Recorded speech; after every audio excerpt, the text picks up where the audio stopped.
It's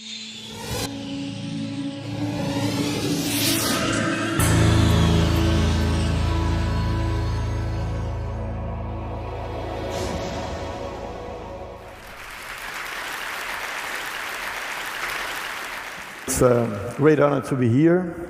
It's a great honor to be here talking about cities, talking about the future of cities. It's great to be here as a mayor. I really do believe that mayors have the political position to really change people's lives. That's the place to be. And it's great to be here as the mayor of Rio. Rio is a beautiful city, a vibrant place, special place. Actually, you look into a guy that has the best job in the world. And I really wanted to share you a very special moment of my life and the history of the city of Rio. And now, ladies and gentlemen, the envelope containing the result. I have the honor to announce that the games of the 31st Olympiad are awarded to the city of Rio de Janeiro.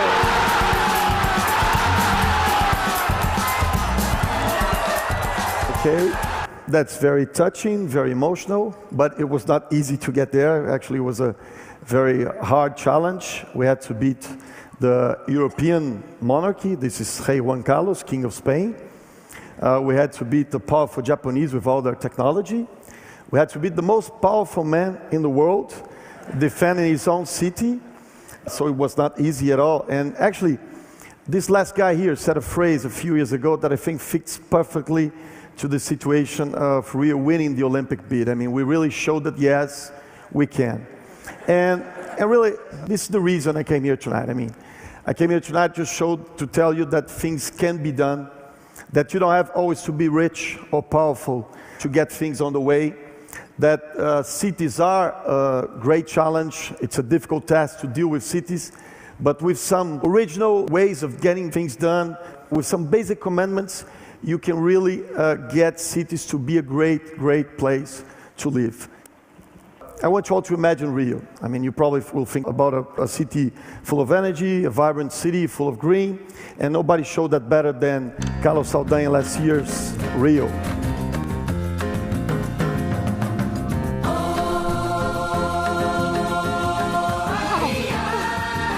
This is incredible.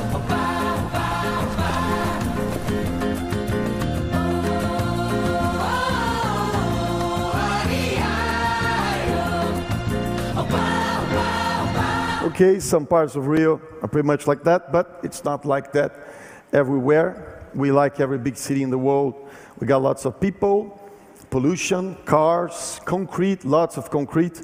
These pictures I'm showing here, they are some pictures from Madureira. It's like the heart of the suburb in Rio. And I want to use an example of Rio that we're doing in Madureira, in this region, to see what we should think is our first commandment.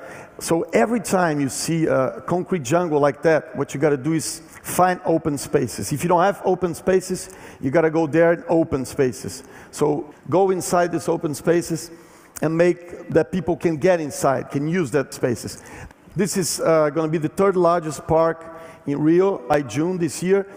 It's going to be a place where people can meet, where you can put nature. The temperature is going to drop 2-3 degrees centigrade. So the first commandment I want to leave here tonight is city of the future has to be environmentally friendly. Every time you think of a city, you got to think green, you got to think green and green. So moving to our second commandment that I wanted to show you, let's think that cities are made of people. I mean, lots of people together, cities are packed with people. So how do you move these people around? When you have 3.5 billion people living in cities, by 2050 it's going to be 6 million people. So every time you think about moving these people around, you think about high capacity transportation. But there is a problem. High capacity transportation means spending lots and lots of money. So what I'm going to show here is something that was already presented in TED by the former mayor of Curitiba. He created that, a city in Brazil, Jaime Lerner. And it's something that we're doing, again, lots in Rio. It's the BRT, the bus rapid transit. So you get a bus, it's a simple bus that everybody knows. You transform it inside as a train car. You separate lanes, dedicated lanes. The contractors, they don't like that. You don't have to dig deep down on the ground. You can build nice stations. This is actually a station that we're doing in Rio. Again, you don't have to dig deep down on the ground to make a station like that. The station can have the same comfort, the same features as a subway station. The kilometer of this costs a tenth of a subway. So spending much less money and doing it much faster, you can really change the way people move. This is a map of Rio. All the lines, the color lines you see there, it's our high-capacity transportation network. In this present time today, we only carry 18% of our population in high-capacity transportation. With the BRTs we're doing, again, cheapest and fastest way, we're going to move to 63% of the population being carried by high-capacity transportation. So remember what I said. You don't always have to be rich or powerful to get things done. You can find original ways to get things done. So the second commandment I want to leave here tonight is a city of the future has to deal with mobility and integration of its people. Moving to the third commandment, and this is the most controversial one. Has to do with the favelas, the slums, whatever you call it. There are different names all over the world. But the point we want to make here tonight is favelas are not always a problem. I mean, favelas can sometimes really be a solution if you deal with them, if you put public policy inside the favelas. Let me just show a map of Rio again. Rio has 6.3 million inhabitants. More than 20%, 1.4 million live in the favelas. All these red spots are favelas. So you see they are spread all over the city. This is a typical view of a favela in Rio. I mean, you see the contrast between the rich and poor. So I want to make 2 points here tonight about favelas. The first one is you can change from what I call a vicious circle to a virtual circle. But what you got to do to get that is you got to go inside the favelas, bring in the basic services, mainly education and health, with high quality. I'm going to give a fast example here. This was an old building in a favela in Rio, Colônia Juliano Moreira, that we just transformed into a primary school. I mean, with high quality. This is a primary assistant in health that we build inside a favela. Again, with high quality. We call it a family clinic. So the first point is that bring basic services inside the favelas with high quality. The second point I want to make about the favelas is you got to open spaces in the favela. Bring infrastructure to the favelas, to the slums, wherever you are. I mean, Rio has the aim by 2020 to have all its favelas completely urbanized. Another example, this was completely packed with houses, and then we built this, what we call a knowledge square. This is a place with high technology, where the kids that live in a poor house next to this place can go inside and have access to all technology. We even built a theater there, 3D movie, and this is the kind of change you can get for that. So then by the end of the day, you get something better than a TED Prize, which is this great laugh from a kid that lived in the favela. So the third commandment I want to leave here tonight is a city of the future has to be socially integrated. You cannot deal with a city if it's not socially integrated. But moving to our fourth commandment, I really wouldn't be here tonight. I mean, between November and May, Rio is completely packed. We just had last week Carnival. It was great. It was lots of fun. We have New Year's Eve. It's like 2 million people in Copacabana Beach. We have problems. I mean, we find floods, tropical rains at this time of the year. You can imagine how people get happy with me watching these kind of scenes. We have problems with the tropical rains. Almost every year we have these landslides, which are terrible.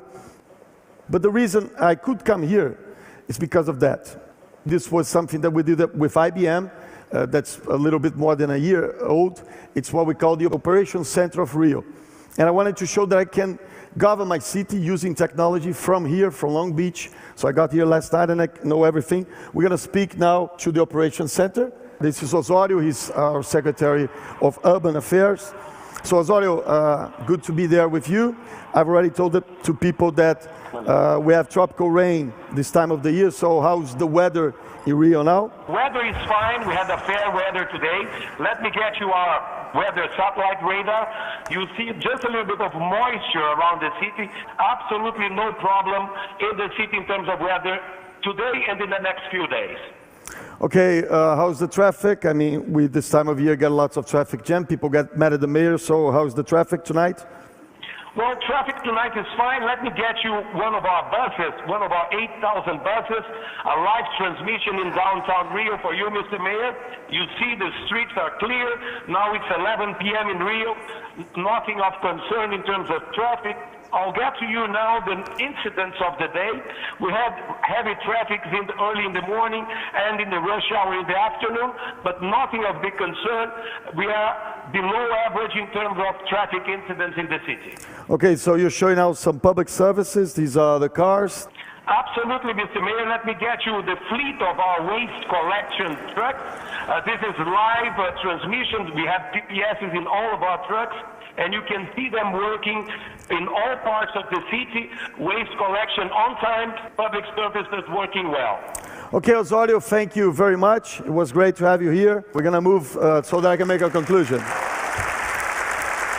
Okay, so no files displaced, no paperwork, no distance, 24/7 working. So the fourth commandment I want to share you here tonight is city of the future has to use technology to be present. I mean, I don't need to be there anymore to know and to administrate the city, but everything that I said here tonight, the commandments, are means, are ways for us to govern cities. I mean, invest in infrastructure, invest in the green, open parks, open spaces, integrate socially, use technology.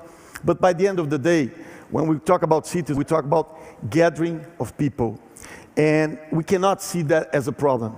That is fantastic. If there's 3.5 billion now, it's going to be 6 billion, then it's going to be 10 billion.